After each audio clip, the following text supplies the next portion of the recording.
Here's what's next on the Nice Guys on Business. And not just do less because we think you should be a big loser and not check off life's tasks.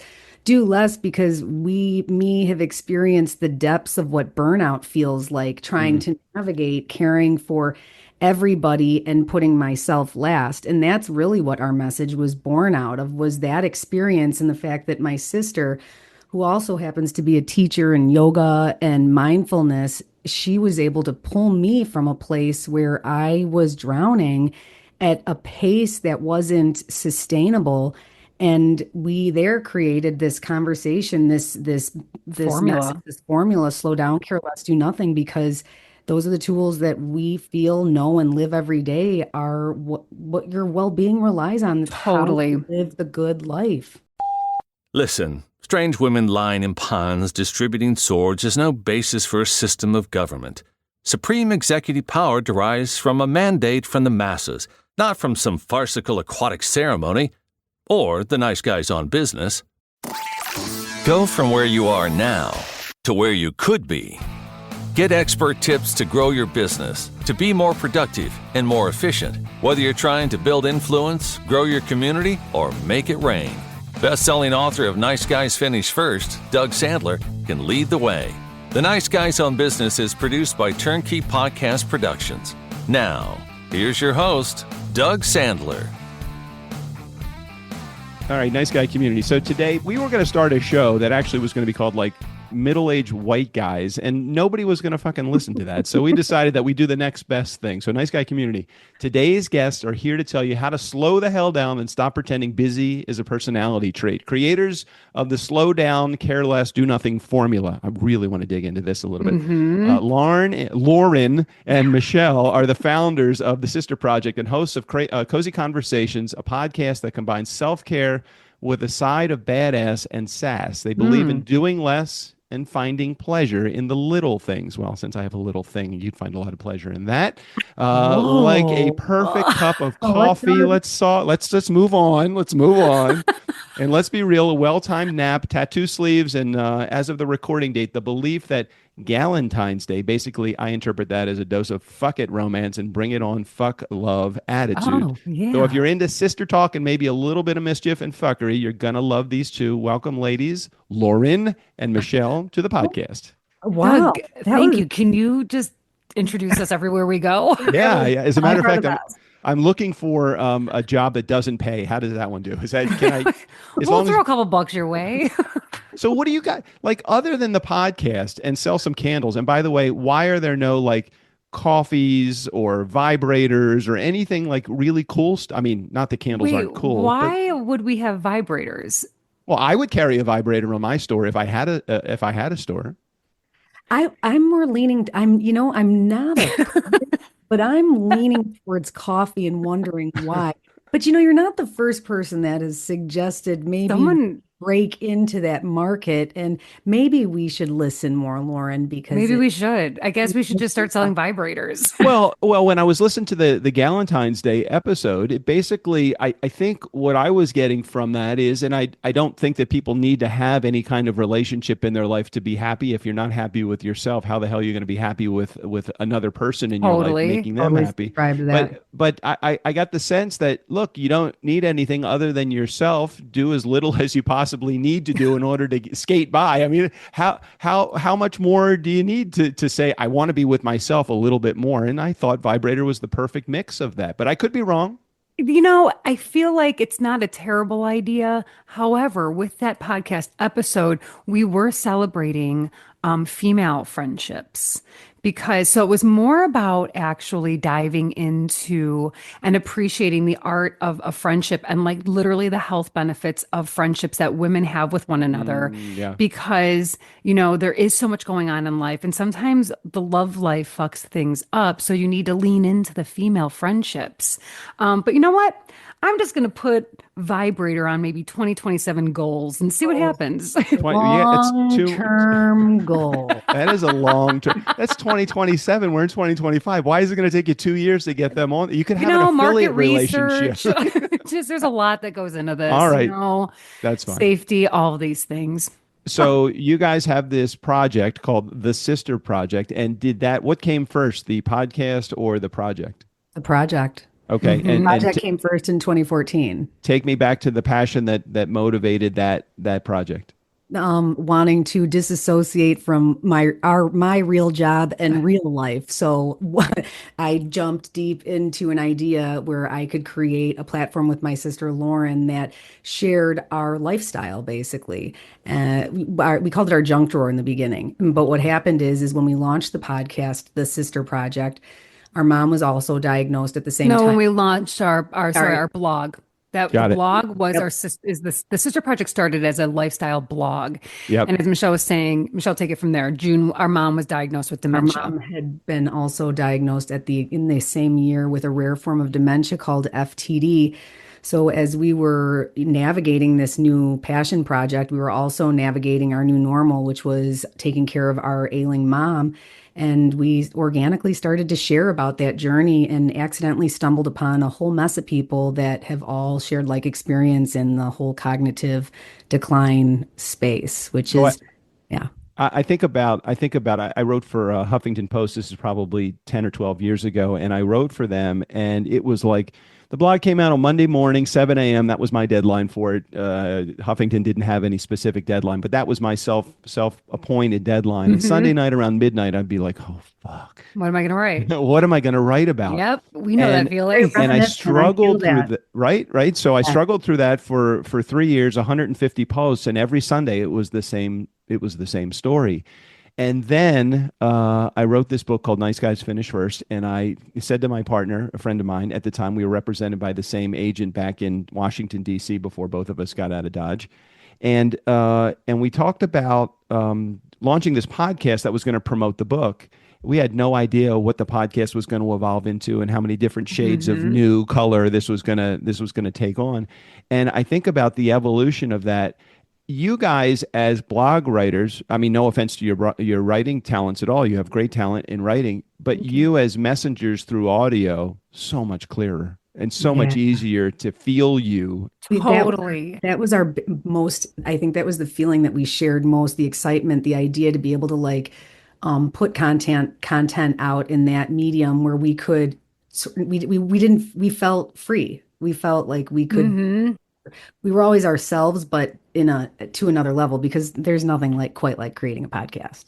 Lauren, how long did it take you before you realized once you hit record on that recorder for the first time, how long did it take you to realize I can be like my authentic self? It took us, I'm going to just tell you, just so you don't feel like, okay, well, we did that immediately, or it took us 7 years to do that. It probably took us about 2 years to figure that out, maybe about a year before we could say, you know what, we don't have to have a G-rated show. We can be like we are in real life. How long did that take you guys? Not that long, to be honest with you. I think what we had to do was figure out what the show, our messaging was, and what the format of the show was going to feel like, and sound like. Michelle and I have had, as we mentioned, our blog space and our social media presence for a long time now, and so we've had that authentic presence always. The podcast gave us the opportunity to really kind of catapult that sense of self and authenticity. I teach yoga as well. Here in Chicago, I teach yoga, and then I also had a former mini career on television doing entertainment reporting for a thoroughbred racetrack. You're out in California, so maybe Santa Anita is like your closest one, maybe. I don't know. Yeah. The one I'm talking about was Arlington Park. It's closed down and whatnot, but I've always loved being on audio, being on television. So when Michelle and I came up with this idea to have a podcast, it felt like something, it was like a dream come true idea, because I love talking. I can talk forever. And we are very opinionated. We've got thoughts we want to share, and we've got messages that we want to share with our listeners as well. So to answer your question, not that long. Honestly, it just took us longer to figure out the feel of the podcast. And then once that happened, we were like, it was just it all came together, and then everything like exploded in a good way. I, We listen, we do swear too, right? We talk about things sometimes we shouldn't talk about, but we don't care. what is that? So Michelle, maybe you can add to this. I don't know that there's any topic that is off limits for our show. Strickland and I talk about our divorces that we have been through, new relationships that we've gone through, travel gone wrong, customer service that sucks, our clients sometimes that suck. I mean, we don't name them by name because we don't want No, to get them no, no, angry no, don't with do us. that. But we do share the.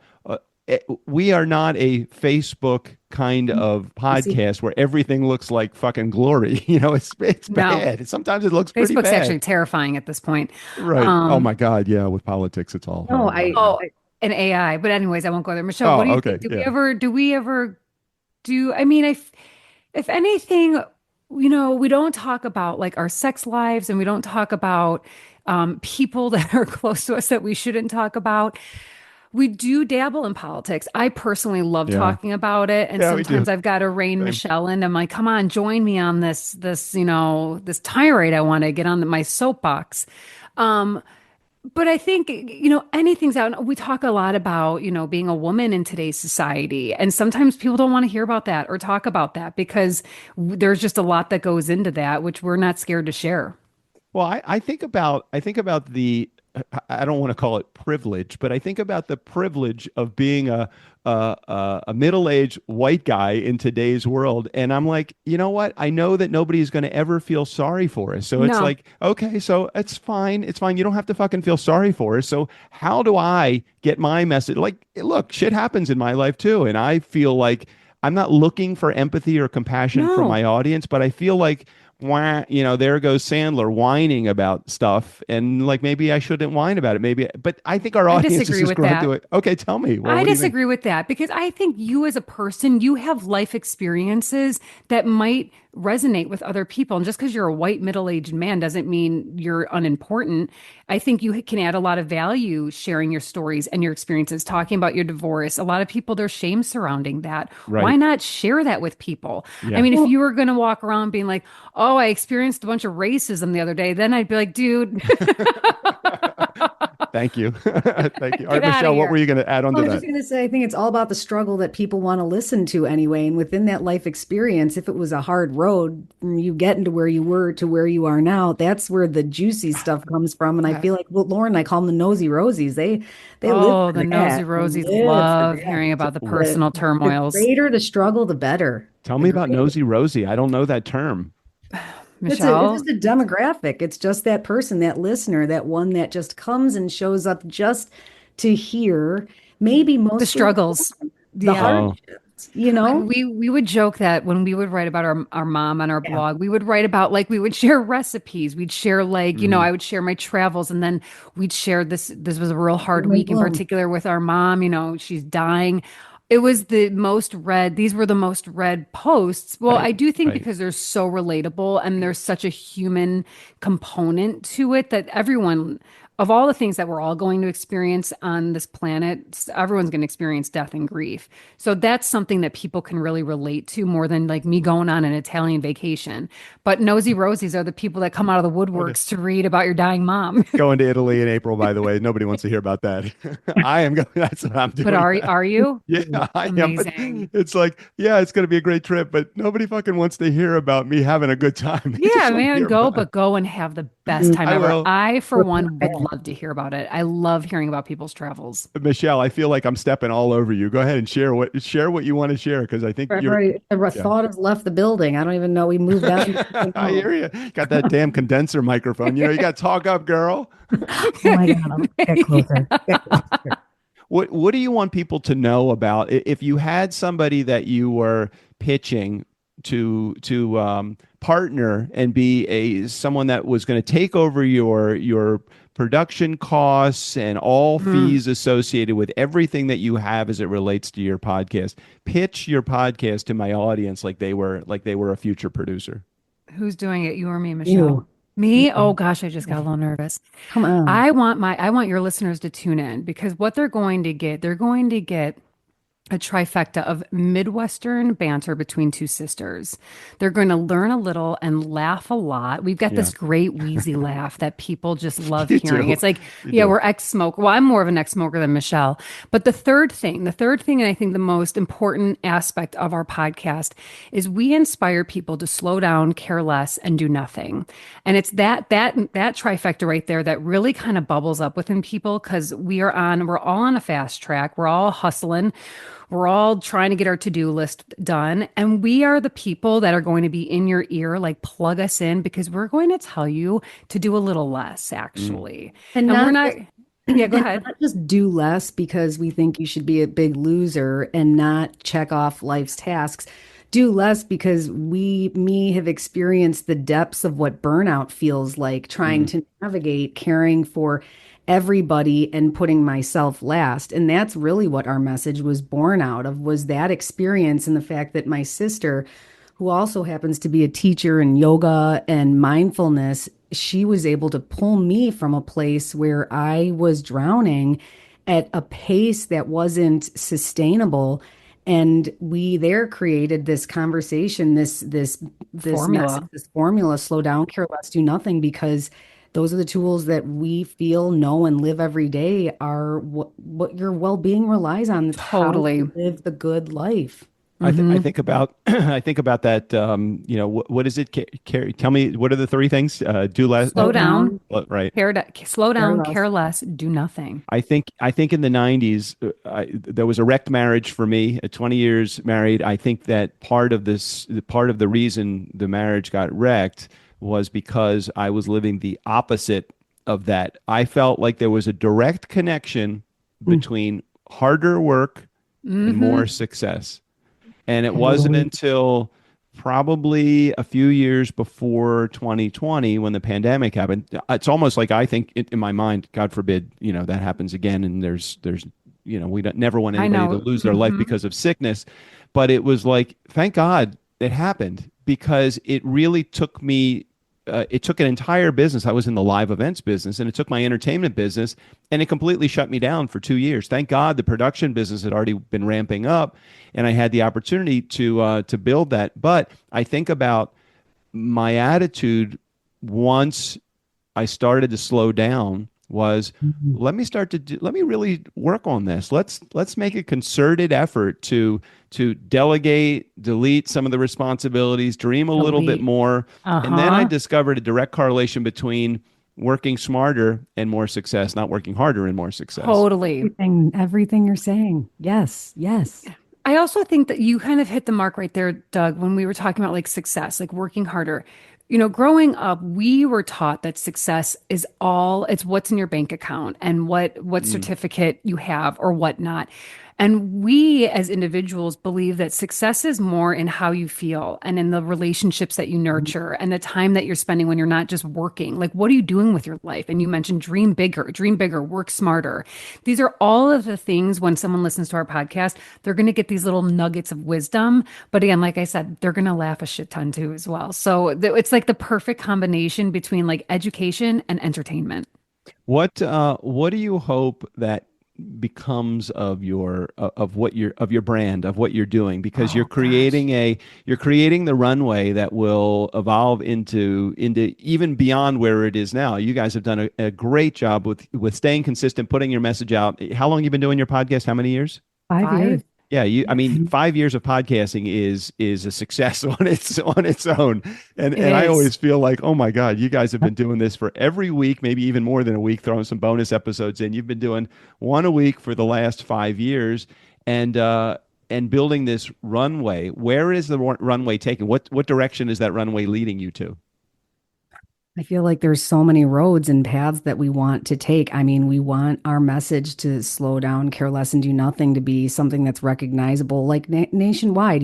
Everybody is on this fast path in life, and we do this talk in front of people, and Lauren and I laugh all the time because we love being live. We love sitting in front of an audience and having these conversations, which is another path we'd like to take, Yeah. but it's head nods for us. It's like the visual recognition that what we're saying is connecting with the person in real time. And so I Hmm. feel like we would love to do that, spread that message everywhere as much as possible in front of as many people as possible, because again, it's about wellness. It's about taking care of yourself.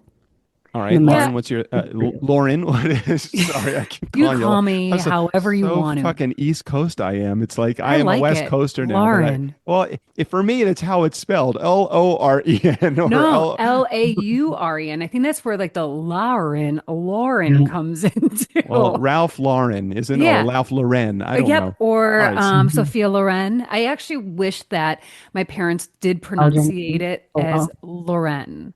All right. Well, But I'll give you the opportunity to you always say your you name could before you call me do. Loren, actually, if you want. I'm trying, but every time it comes out of my mouth, I'm like, oh, that just came out wrong. I gotta state that again. I'm sorry, Lauren. I want to piggyback with what Michelle was saying. So if you have your Chicago listeners, on August 12th, we are actually taking our what we April 12th. call April, what did I say, August? Mhm. April 12th, our what we call Slow Down, Care Less, Do Nothing, a Sister Project original presentation. We're taking it to Zanies. And so if you know anything about Chicago and Zanies, Zanies is a comedy club here in Chicago.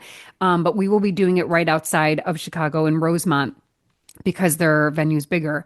So for sure, this would be to take this conversation on a national level. We see a book in production, a book written Nice. at some point.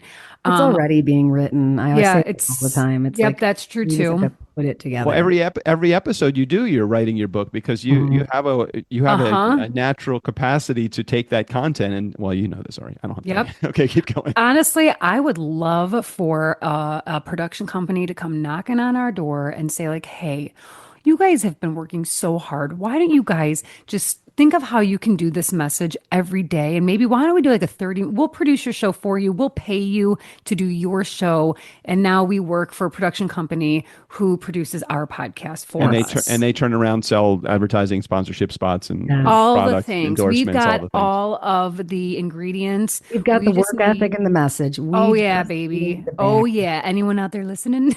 All right, there you go. That was a great call to action. Nice guy community. If there's any, Thank oh, by the you. way, do you guys have a name for your community? Because I heard you kept calling Yes. them listeners, and I'm like, no, no, don't call them Whiffs. listeners. We What are they call them called? Yeah. Michelle. Weird internet friends. So Okay. you know what, Doug? Actually, that's what I'm going to start referring to them now that you've said that on for podcasts moving forward, because there are weird internet friends, and that's what we refer to them as. Yeah, we I'm call them always and on our podcast we call them whiffs and sometimes listener, but whiff is very much our nomenclature for well, our community. well, I had gotten you from referred to you by Phil Fernaro, who has Mhm. Lightbulb Moments, that podcast, and he calls Yep. his community the Bright Community. Yep. Which I And love. every time he calls them Thank that, you. I'm like, that's really good. And Yep. I've encouraged for 10 years, I've encouraged my clients, don't just call your audience listeners or hey there call them what you want. I mean, nice guy Whiffs. community. I want them, our hardcore fans of our show are called our Funkin' fans. So for Ooh, us, it's what's like, I'm not funkin'? saying Funkin' instead of fucking fans. It's Funkin'. Oh, Funkin' Hey, fans. wow. Look at And me. I'm Hey. usually the one that gets those things later, I'm but like that's right on funkin' there, Doug. I monkey. got that. Well, but I do love that you call them whiffs, Yeah. and it almost is like everybody wants the badge of honor to be a whiff. Uh-huh. You know, A the people whiff. that are just tuning in the first time are just listeners, but Hmm. you wanna elevate yourself to the whiff Oh, status. You've got to be able to do that. When we meet people in public, they'll be like, I'm so and so. I'm one of your weird internet friends. And that is when you know you've done something right in the Right. in like on an online or podcast community, is that someone is actually referring to themselves as one of your people So, nice guy that you call community, them. if you are in our audience and you are listening to this and you have the capacity to bring on Lauren and Michelle to your production side, and you have a marketing effort and you have advertising dollars at your disposal, this is a great opportunity for you. Get in on the ground level. And they're pretty cheap also. I think they probably go for a pretty cheap price. Listen, I was going to make a very inappropriate joke, but I'm not going. You know No, what? go ahead. What, Go ahead. what we Go ahead. usually say is that we give out dry hand jobs dry No, handies. there you Dry go. That's cool. handies because and no one really mouth wants guards. one, but someone will take one. I love it. All right, so talk to me about so you guys are a family of five siblings, correct? So Mhm. four sisters and one brother. That's Yes. correct. God, You did a good family Wow. tree. That Nice fuck up of that research. one brother, he Thank must you. have just completely like, oh my God, I'm Oh, like, kind I of. want to be a football Oh guy, but man. all I got is Barbies. You Like know You what? know, what?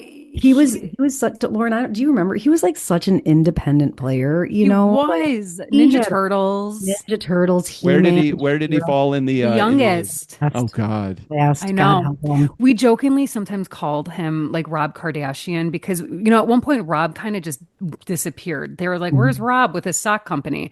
And then he came back around again. So at one point, yeah, Nick was kind of like Rob Kardashian, he was just kind of doing his own thing. And Was he the guy? Was he the brother that you just thought was like the fifth sister? Did you like dress him up and no, no, make we it? No, didn't. none of that. You guys No, never he It was was because really I really. think we were so excited that we had a brother. Yeah, yeah, I wonder what Nick's perspective. We yeah. need to get I'm him on the curious. podcast, That would be actually. Hold on. very You want to get him on the phone? We could do that.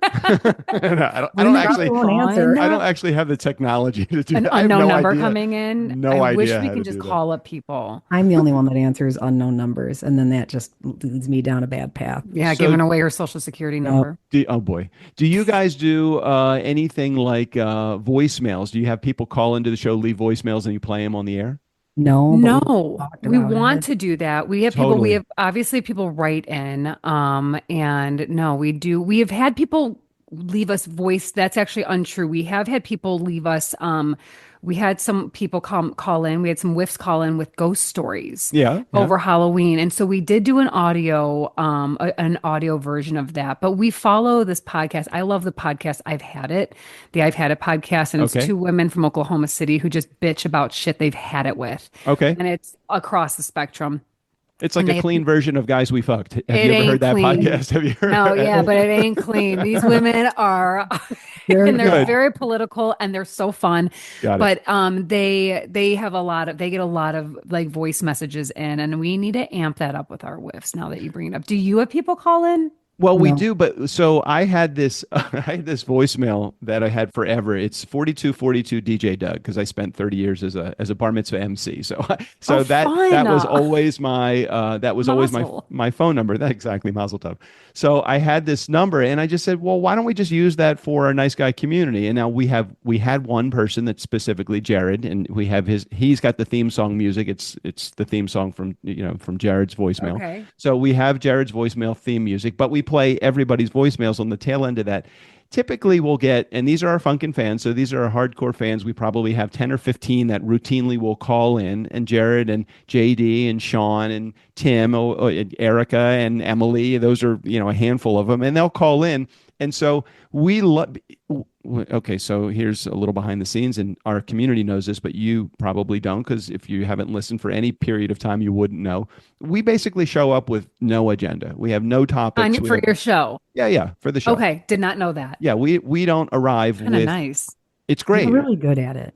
You're Well, we really just have a conversation. It's like we do, and it's harder actually with guests that I don't know as opposed to Strickland because I can just pick up where I left Of last course. week or last month or I don't even totally. fucking remember. So we have these conversations, and what will help pepper our ability to have a continuing dialogue with each other is our voicemails, because then we'll go off on the voicemails. Yep. We'll stop Yep. them halfway in, and we'll start to add our own, Commentary and editorials stuff, to yeah. commentary to it. So it is a lot of fun. It would just require you have a phone line that you just promote as a call to action on your show, and then you Brilliant. can download them and play them on the show. You know what, Doug, you're the last piece of the puzzle. We've been talking about this, and now that we're putting it out there in the universe, It's happening. honestly, spring, summer, it's happening. We're getting voicemails in 100%. So fun. Fun. Well, So fun. so here's what I don't get. You just put off something 60 days that you could do next episode. That's So what- like, That's that's the true. thing. That's why the the thing. fuck are you waiting? Just I do don't it. know because I have so much to do. That I'm like, when am I going to put this one in? No, So, you prepare. You do a lot of preparing. Stop preparing. you know what? I think Stop. I'm gonna take a little bit of this from you and not prepare as much. Some things. You didn't. This was not I did not mean to turn this into any kind of unrequested coaching. I just No, feel I'm like here for it. because I keep thinking you would like be the queens of the guest seat in the Joe Rogan podcast. All you need is one appearance on a podcast. Fuck, this one's not the one because this isn't the one that's going to blow up. I mean, we have a great audience, but we're not millions of people that listen. But I think you put yourself or you figure out a way To through get on someone Big else's. Borrow or Steal, whatever podcast, 0.25% or 0.1% ranked, globally ranked podcast, you do a couple of those and you now have again, I don't know how many listeners you have, none of my business. You go from thousands of listeners to tens of thousands of listeners. That's what we're looking to do. And then tens of thousands to hundreds of thousands. Yes. And see, I don't care enough about building an audience for that. We do. That's a lot of effort. I don't want to do it. But to reach out to those podcasters, whether through publicity, they all have fucking shit to promote. Grant Cardone recently came on my show because he's promoting this 10X thing that he has. And Gary V years ago, Ariana a long time ago, they all had Ariana. Huffington. Oh, okay. Yes. They all had, of course. yeah, Okay. not Grande. I was like, wait, how do you know her? I don't know anybody. I really don't. And sometimes we get so lucky. And for everybody that my audience feels like, man, that was a great get. For every one that we've gotten, we've missed 100 of them. So they're only seeing the fruits of the labor. They don't see all the others.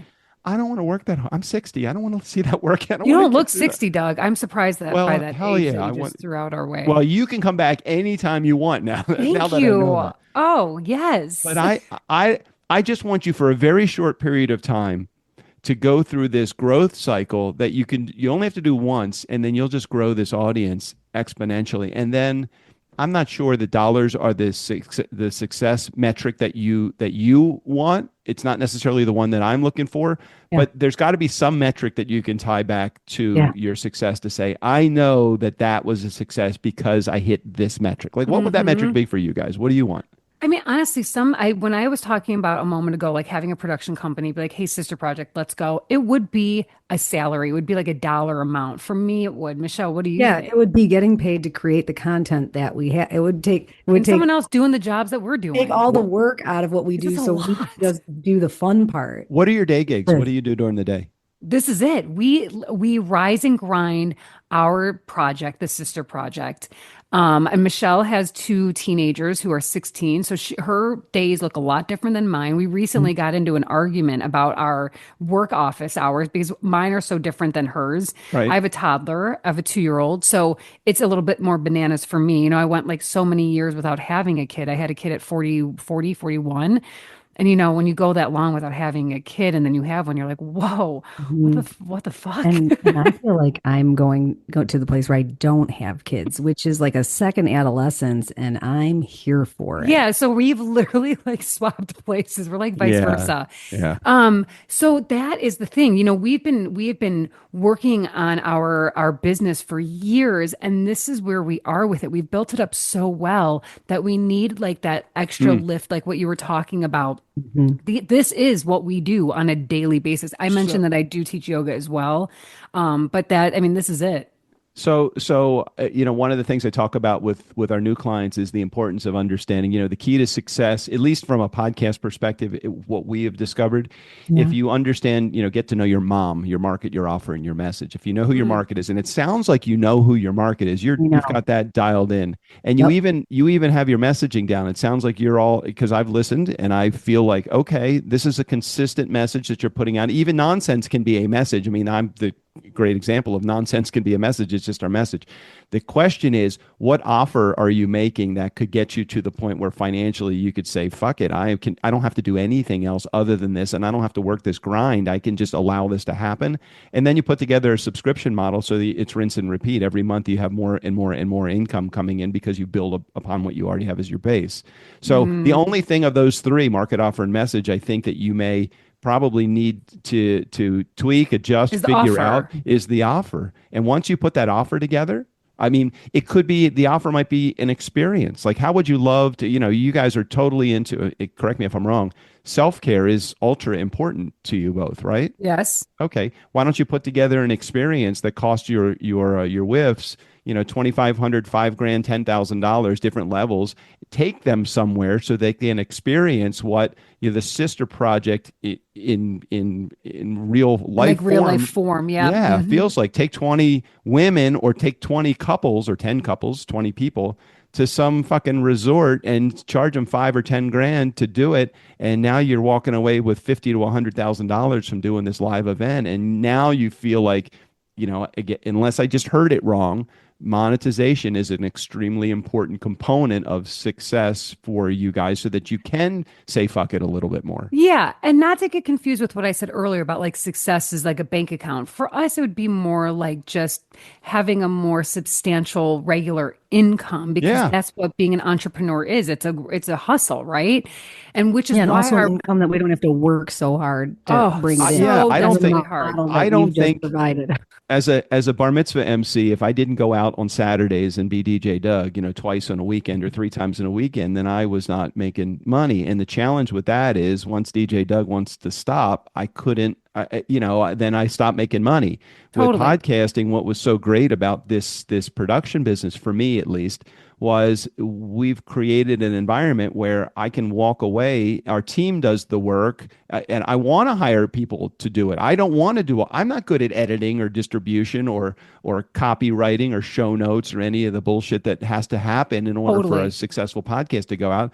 But I'd rather hire somebody that excels at that enjoys doing it. If you ever see my nose in a fucking spreadsheet, I know I'm in the wrong spot. I don't want to be there. Well, you bring up a really good point because part of our formula that we try our hardest to live by and encourage others to do is delegate. And that's where Delegate. like the care less portion of the idea comes in. Michelle, why don't you tell Doug a little bit about like where you were at the editing point and then you were like, fuck it. I can't do this anymore. And you delegated that. Well, yeah, I mean, it's like anything entrepreneurs, we do everything. We literally wear every single hat. And it got to a point where there were things that were taking up an insane amount of time and Yeah. leaving absolutely no space for anything else. And I was the opposite of the message that Right. we wanted to promote, which was to slow down, care less, Right. and do more of nothing. But the whole care less thing, it's also about like I think there's a control thing too. You have to like be okay with letting go of some things to be able to give them up and give them to somebody Hmm. else. I think that's hard for people.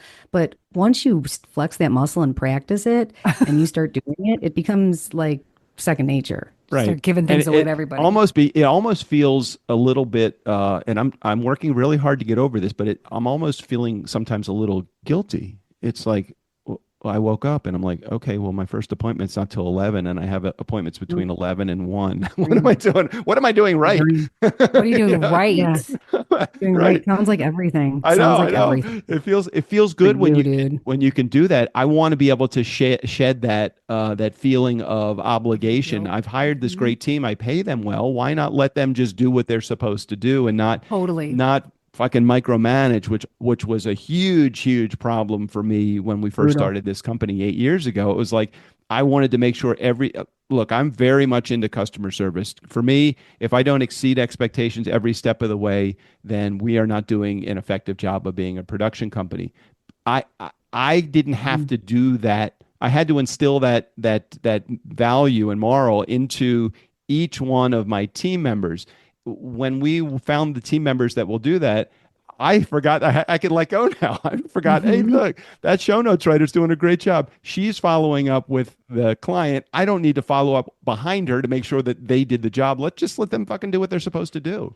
Doug, I can totally relate to that. I feel like sometimes I want to hold on to the reins really tightly, double check the work. We just brought on a virtual assistant Mhm. and we're really in the infancy stage of it though. We are literally we're at the onboarding part of it. So she still really is learning how our business is run and how to contact certain people, but I cannot wait for the day where Michelle and I we can feel like that, where we're like, you know what? She's doing a good job. Fuck it. Like, let her just do it, press send, and let's stop micromanaging that. Well, and when you start bringing those people on, and part of the interview process is I'm less concerned about your skill set in the technical side and more concerned about your ability to interface, with the client. Mm, That to me, we don't care. We can train a skill. I can't train somebody to be passionate about wanting to right. get back to a client quickly.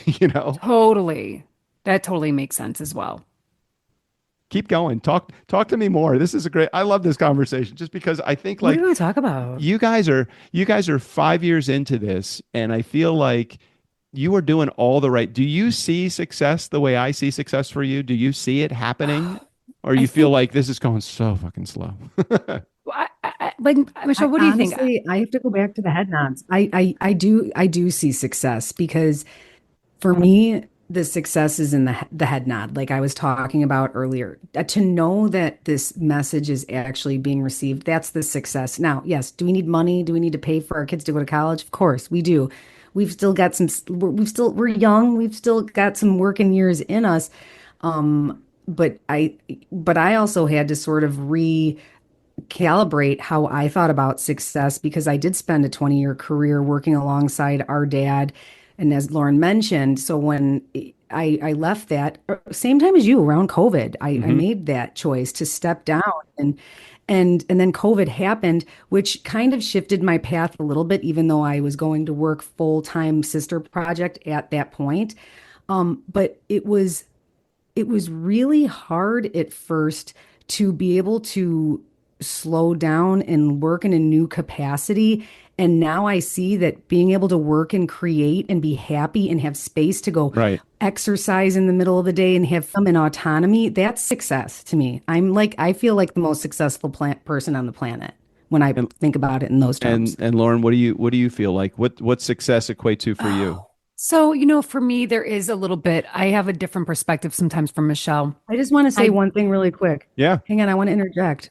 I want to interject because Lauren, she and I are living opposite lives. So Lauren has had a flexibility of her career, most of her career. I felt like I was oh, in prison.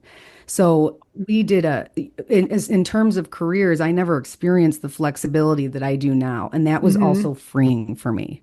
Hmm. Absolutely. I mean, she was working for someone who had a very different type of work ethic and also expectations for his employees. So Was it Michelle was this was, your dad? Was this your yeah, dad or okay? yeah, All for our right. father. Yeah. Yeah, Um, and he's an entrepreneur and it was just it was not a good space for me as a person, as a creative. And Was I he didn't was he thrive a until I left that. was he a 1940s 50s dad? Was he well, was he born in 50s 1950. So, dad. Yeah. yeah, So he came from a different work ethic. It was the completely. harder you work, you put in your hours, you come home, you have your martini, you put your feet up, and Oh, I love a that's what martini. Totally. you got. You got that right. Literally. And your Exactly. was your mom before she passed, was your mom a homemaker? Was she did she Yes. have a okay, so Yes. it's very They had a typical of 1950s arrangement. right. Yeah.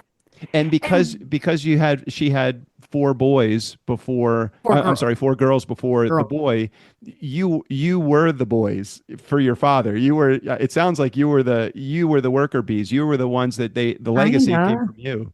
A little bit. I would I say mean, kind of. Yeah. definitely me.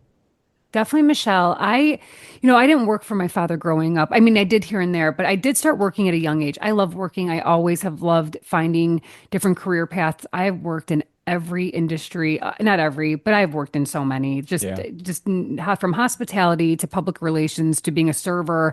It's just I've been kind of done it all. And that's another place where Michelle and I differ as well, is the difference in experience from a work and career aspect. In regards to your questions about success, I think that I'm very successful in many different areas of my life. Like, really, like, you see those things where it's like, I'm so wealthy. I am so wealthy in my friendships and in my love life and with my husband. I'm like the richest person Mhm. in the world. Now, I also want to just spring up one day and like fly out to Tahiti, but I can't do that right now. But I want to be able to do things like that. So when it comes to having that sort of freedom of success, I'm not quite there yet. Mm. I definitely am still working on that aspect of my life.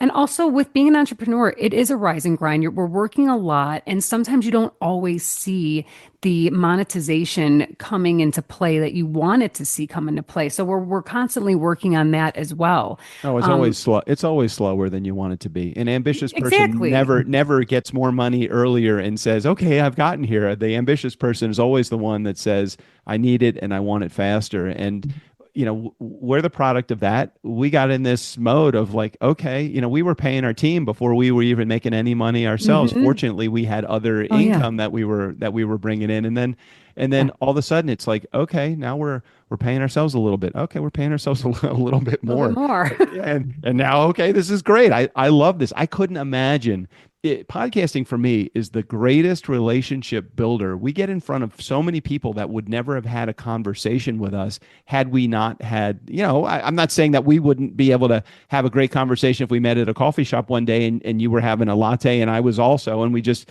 met each other and we could have a great conversation. But for what purpose?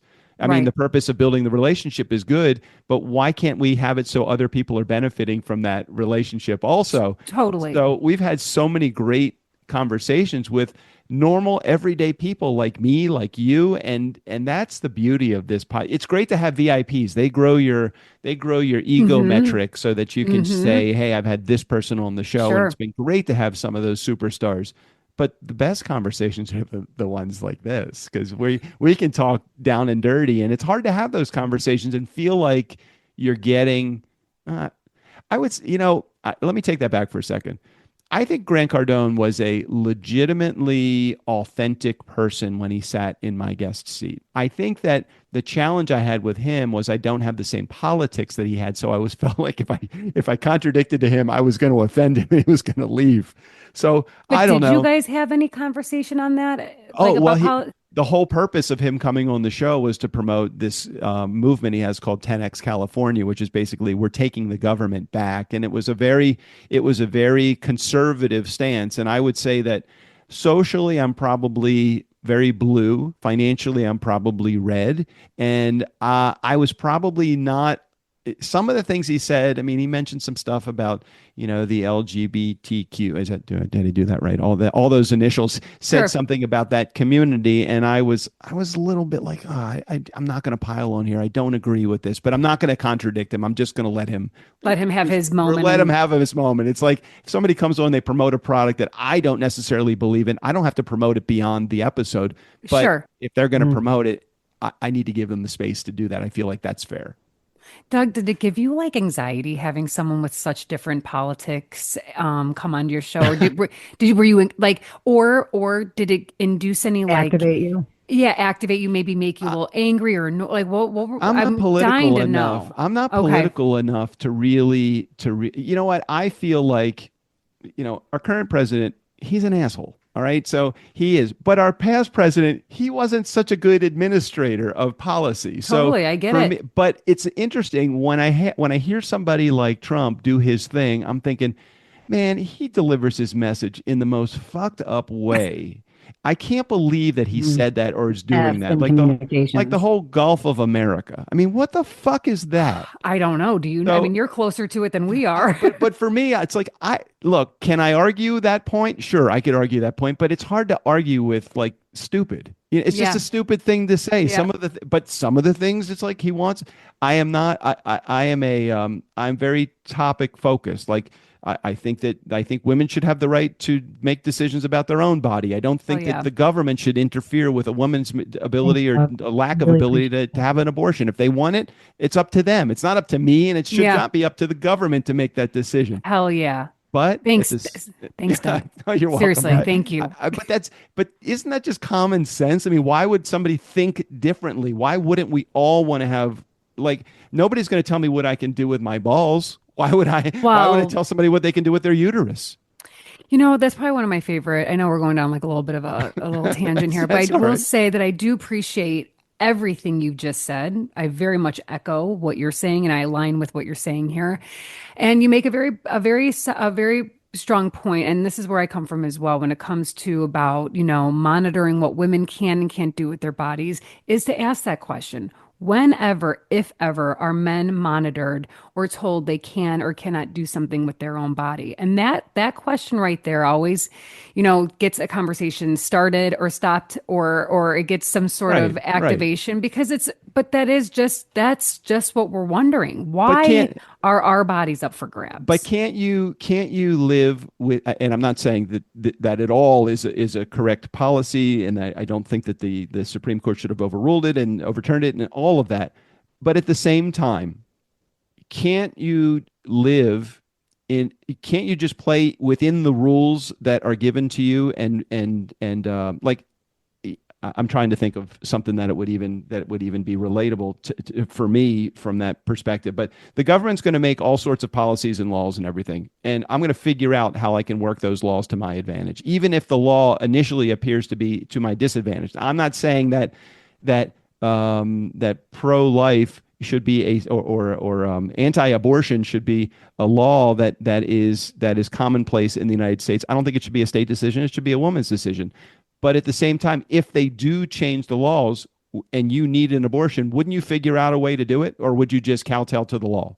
Oh gosh, that is such a complex question because there's so many things that come into play. Legalities. Okay, yeah, of course, if you really needed or wanted one, what's at aren't you going to stake look here? like an underground railroad? That's what I'm thinking. Doctor's office to get one, and now Yeah. you're Why are we going back to the printing wire live. hanger? No, Yeah. I don't Like, want. what I are we don't doing? want. Like, I throwing don't. yourself down the stairs. No, I don't want any of that shit to happen. I don't want Yeah. it to happen at all. But if this is, look, 51% of the people in the United States voted for this asshole. It's like, I okay, know. okay. So somebody, and obviously the Supreme Court to a degree, they didn't say we are pro-life. What they said was we're going to let the states decide. And then the states have a decision to make. But the states deciding from federal law is just one step closer to making it so that they're going to take over the rights anyway. And some of the states have said, no, we can't do this.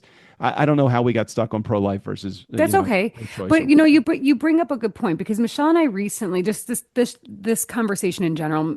First of all, I think it's really healthy to have these conversations. People are scared to have them. It intimidates people, and I don't think you have to be like well versed in all politics to just Agreed. be able to share your opinion. And I love the fact that you were open enough to share yours with us. And this we started because you were telling us about your guest Grant that was on, and I asked you, Yeah, the were you politics, nervous? right, Yeah. right. But Michelle and I, after the inauguration of President Trump, Michelle and I had recorded a podcast where we forced it. Like we decided we didn't talk about the inauguration. We just kind of like did our thing. We went about our business and recorded a really shitty podcast.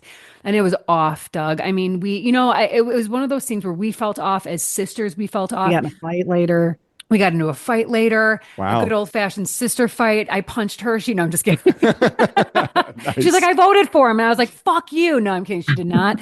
But she and I had a talk. And what ended up happening, we scrapped that entire 1 hour podcast conversation. Mm-hmm. We got back on the mics the following day, that next morning, and had ourselves a true and tried conversation about the inauguration, how we are feeling as human beings, as sisters. We discussed the argument that we got into. And Michelle shared about how she kind of like skirts away from confrontation. Michelle, how would you say that you felt about that conversation? The official one, the first one we had. Like the reason, like why we kind of didn't dive into it. I mean, I don't know. You and I weren't vibing. You could tell that right from the beginning. Right. You were stepping into it, and I wanted to talk about it. She wasn't baiting me. She was throwing me a bone. I was like, come on, let's have some fun. And I There's no fun in that call. And No. I didn't take it. And it was truly a butthurt conversation. Yeah. Strickland, who is my co-host and the partner in our production company, he is much more political than I am, and he usually brings to the table a lot more knowledge or wisdom. I bring what like my gut reaction to I some love it. comments Look, are. there's so many things about what you've said in this conversation. I relate to you on so many levels, from business And to this right and here. politically, this Yep. exact thing, how you conversate about those types of things, literally all same.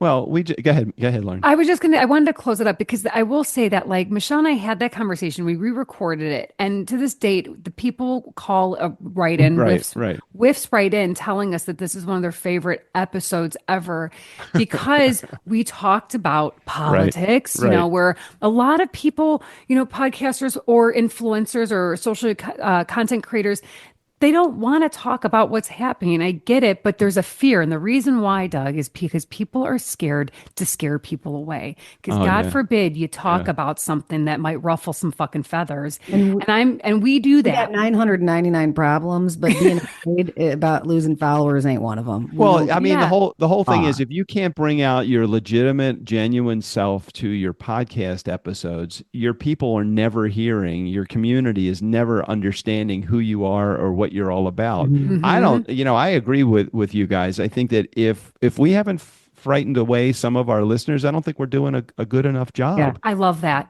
I completely agree with you. If Mhm. there, yeah, if a couple Because you're people are keeping it running, surface. You're not having the real conversations. yeah, No, if definitely not. everyone's sticking by, and that's when you know you're doing something wrong, is with if everyone's sticking around.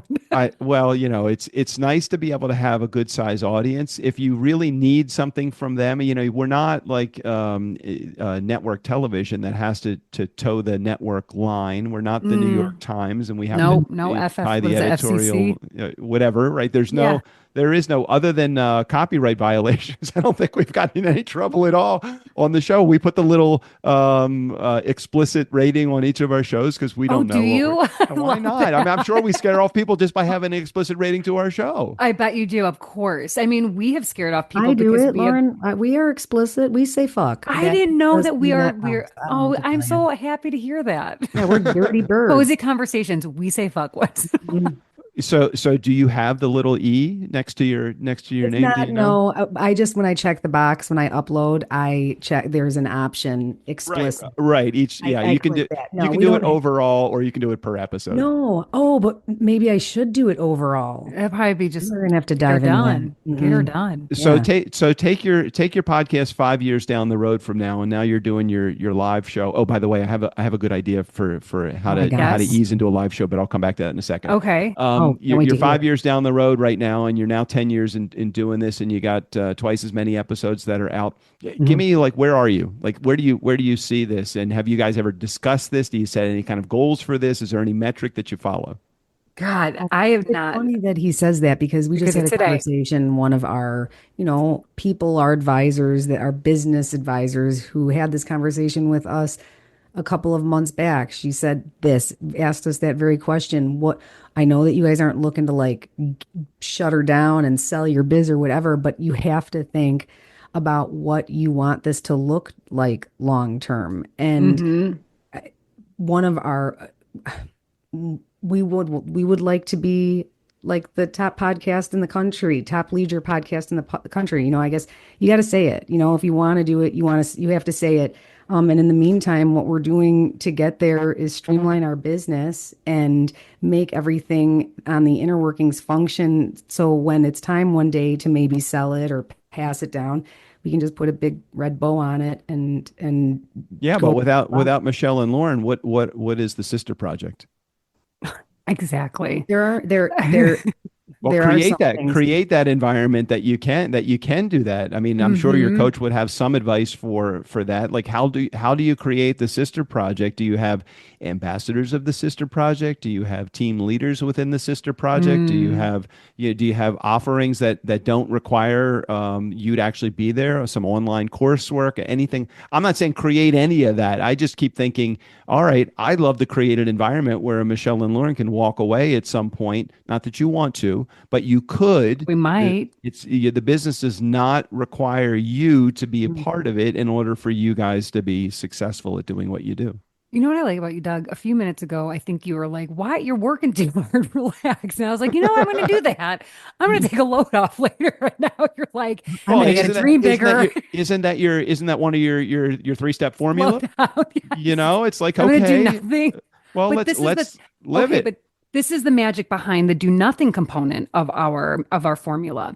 The idea behind doing nothing, I want to know if you do this ever, Doug, Yeah, go. is to literally just kind of for really do nothing. I'm not talking like scroll or do anything. Lay down, let your brain wander and do Mhm. nothing. That's where you find your best, most creative, most Yes. productive ideas. Yes. When I'm hiking and I'm just either by myself or talking to my Uh-huh. girlfriend, we create an environment where me time is a part of our I love it. schedule. Doug, Without that, how do you fucking grow? You can't solve the problem from inside the problem. exactly. And that's what we try to tell and inspire people to do. And Michelle talks a lot about like the head nods. Like when we're doing our presentation in public speaking, it's a lot, it's mostly in front of women. Hmm. Because a lot of the organizations or businesses that hire us to come do that are either like moms Yeah, clubs or right, whatever. right. And a lot of women don't find or think they have the time. I think it's they don't think they have the time because all it takes is like one 2 minutes to 10 or 15 minutes of this idea of like doing nothing or slowing down so that you can generate these ideas.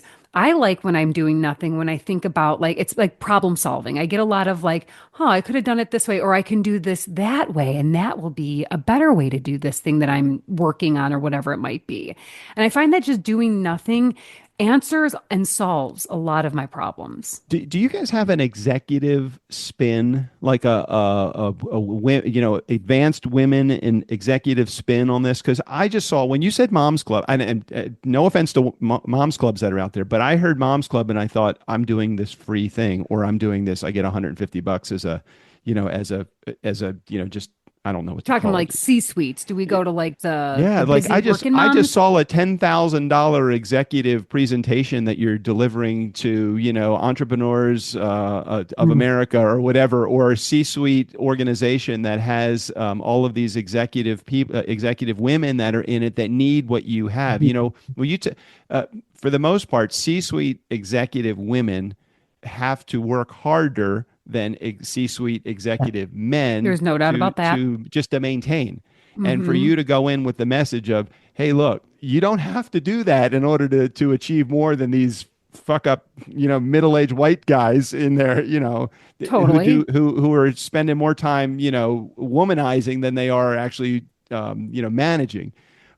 I automatically, I just saw, are you doing that? And if you're not, maybe there's an environment where that's a part of your deliverable, your dynamic duo of doing what you do with the sister project, taking it to corporate America, having this Hmm. corporate retreat. Again, that's a $10,000 or $15,000 or $20,000, Hmm. $25,000 offer. And I would see executive women flocking to something like that because they need to hear what you have to say. Yep. Are you looking to come on Do as you want to be our hired? I don't want to business? be hired. I want to give it to you because I want your Oh, success to God. be a part of my resume. We will God. help make that a part of your resume. And you bring up a great point. And what we have found, a lot of when I say moms clubs, yes, I did use that as a That's okay. an That's all right. example. But that But was a a good lot of one. That these was a good one, lot though. a lot of these moms are working moms. Like Right. we've got women in there that are momming and working. But you bring up a good point about, and there's a lot of people that aren't moms out there that are working their ass off, right? Trying to get up a level, climb the corporate ladder. And our message would absolutely benefit them because I have one of my good friends is a lawyer and she is busted out all day long. She's getting her ass kicked. She's always trying to find time for Yeah. herself, Yeah. can't Yeah. find a single moment. Yep. And there Well, is definitely this demographic of women and men who but we do lean into the modern women in today's society. Yeah, but you don't have to be your superpower doesn't have to be in delivering your message to new moms or just to moms that not just but to moms I that understand. have to deal with balance. Your same message, Could the be the three-step process, create an entire program around your three steps. Here's how you do this. Here's how what are they again? Sorry, I've asked you this that's slow already. okay. down, care Mhm. less, do nothing. Okay, so if you present that when you say care less, people might think, well, that means that you can be Yes. ambivalent. That might be a negative. But if you if It's a you hard pill to swallow. It's a right, hard one. but less as an acronym could mean any number of things. It's Uh-huh. like a lower your blood pressure, have a self-esteem. Yep. It could be any number of things. And delivering that message in a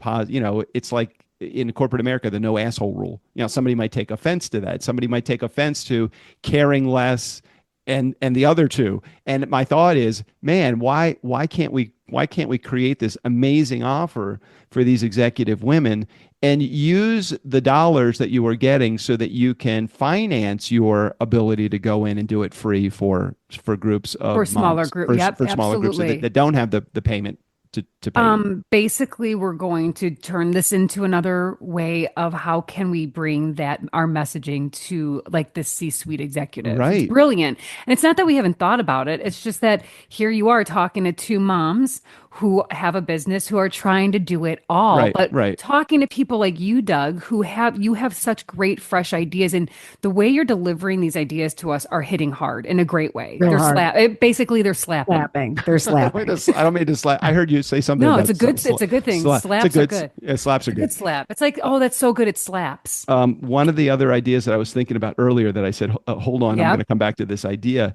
is using your podcast as a platform to do your own virtual live event. Have you thought about that, or have you done that yet, where you bring in We your haven't. audience? No, No. but we need to. You And that's record on something Zoom else. or We something else? record No, on Riverside. Okay, well, the same idea. You could share the Riverside link. It may be better, easier to do it on Zoom. Zoom because everybody knows the Zoom platform now. But I keep thinking, even if you had 5 people show up from your WIF community, and I think you'd have a lot more than 5. You Agreed. promote it for a month, and then you do this. Hey, we're doing a live virtual event. We want you to be a part of our live studio write this audience down. here on our Zoom meeting. Let's do it. And you have 10 or 15 people show up, and now you're working with them. They're giving you, where do you find your best ideas from? You find them from the market that you serve. Yes, You totally. just say, what do you need more of? How can I serve you better? How can I bring Uh-huh. more of us and our sister project to you? What do you need from me? And then part of the conversation has to be, what would you be willing to pay for? What do you Uh-huh. want a membership into something? Do you want exclusive access to something else? Do you want a service that I'm delivering? Do you want a coaching program? Do you want an experience? What is it that you're looking for?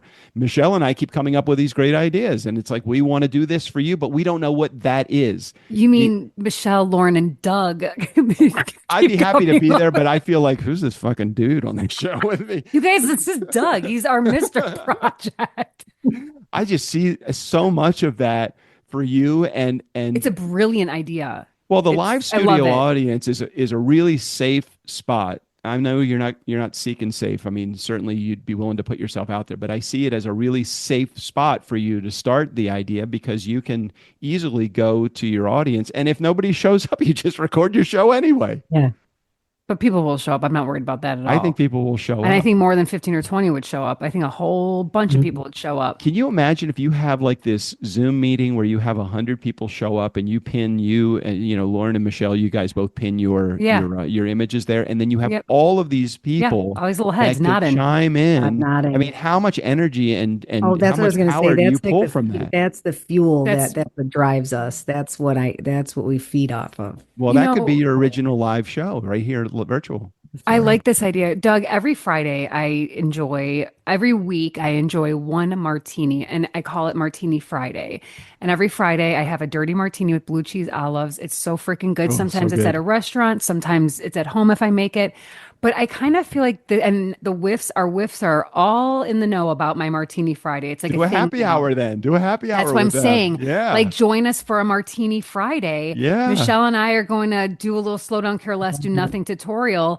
And Lauren's going to get a little tipsy and sip her Oh, martini. all hell the yes. And you know what you got time. there? So you've just given me an idea. So Let's go. advance that to the next step. You're doing this Okay. live studio audience where you first talk to your audience, and you're doing the happy hour. In that program, you have an offer. The offer is, if you want to take this conversation to the next level with me, here's our offer. We're going to do a class. It's going to be 4 happy hours for the next 4 weeks, or you set it whenever it works for you guys in your schedule. And you come up with a price. It's $197. It's $497, whatever. It's $1,497. And during those conversations, you actually get down to problem solving with them. You're creating the course as you are recording, so you don't have to do any prep work for it. You're basically creating it as you go Okay. along. Okay. Okay. Got it? Did I just blow your mind? You're blowing Michelle's And it's not any more work than just record. All you're doing is you're putting a call to action out. You create a landing page. You get people to opt into it. Now we've got email addresses. They're no longer anonymous. You know who they are. We Yeah. can now pitch any future project to them as well, because they're interested enough to want to hear more from you. This Sure. is a cool idea. It's a great idea, Doug. At first, I thought you were going to say, and then what you can do is have a 4-week how to make a martini course. And I was like, No, no, I this want. is actually a great idea. Yeah. You could do nonsensical things. You could have a little bonus. This is also what we do. We can teach you how to make the martini, but why not teach what your superpower? Yes. Why not do your formula and work your That's formula? what we would do, of course. Of course. Mm, I Dude, see I this for you. love this, Doug. I see it. And honestly, you are helping us. Michelle and our situation, we've always thought we want to work smarter, not harder. That also leans into our formula. And we do try that so hard. And then, as two entrepreneurs, businesswomen, working moms, also sometimes we get ourselves in territory that we have no idea what we're doing. So That's there's okay. a lot of figuring things Yeah. out. That's all right. We build And a it was- plane as we fly it all the fucking time. I love it. Build a plane as you fly. That sounds so Literally terrifying what we and do. fun. I love that. Well, You guys, that- I think want to we have will- this. I just want to give you a time check, just because I've got to pick up my kids at Yeah, 3. got it. I got to Oh, go too yeah. because I actually have an appointment and I got a thing. You got a thing. I got a thing in 15 We have a minutes. vibrator party. We know what's I going got a on. thing happening. It's happening. It's right now. It's You right there, honey. No, Doug, but these ideas are so brilliant, and I think they're so actionable. Yeah, you totally This can is take not baby like steps. no. No. This is easy. Let's the three of us follow up outside of this Okay. recording. We'll have them back. Nice Guy Community. We'll have Michelle and Lauren back, and they will Thank tell us the you. results to this, Oh, so that yeah. we'll do an actual case study here.